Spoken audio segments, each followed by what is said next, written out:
Adam's pain. When Adam knelt before the Lord and closed his eyes in prayer, remembering his joyful past when he did not despair, for all the sin and violence to come upon the earth, for innocence was all he'd known,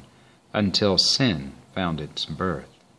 Within the heart of him and Eve, as doubt was entertained about the Father, Son, and Ghost with whom they had exchanged so many years of ecstasy, while walking hand in hand, the God of all creation, and his crowning act in man. But now, as he was blinded to the things he could not see, and anxiously pursued his God in prayer on bended knee, and watched as men had fallen in their base iniquity, his heart was ripped with anguish for the promise he might see.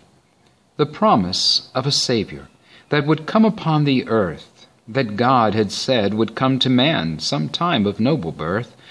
the birth of one who perfectly displayed the love of God in everything he said and did while living on this sod.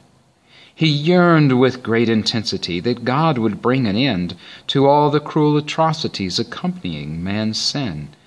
as man destroyed the beauty of creation God had made to serve his own perverted heart wherein the evil played.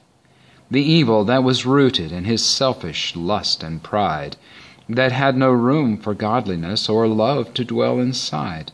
that would destroy the image of what God had made in man, if God would not pursue the course to institute his plan, to cleanse the world in righteousness, erasing every sin that marred God's great creation and destroyed the souls of men.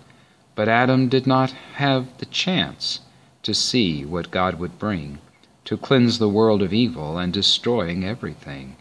A flood of great intensity that covered all the lands, destroying every artifice of man's perverted hands, and serving as an omen of what once again would be,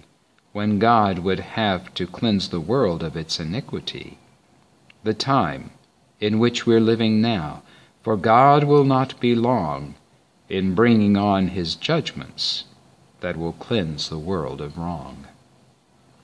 Reference Genesis 6, 5 through 8, and Matthew 24, 34 through 39.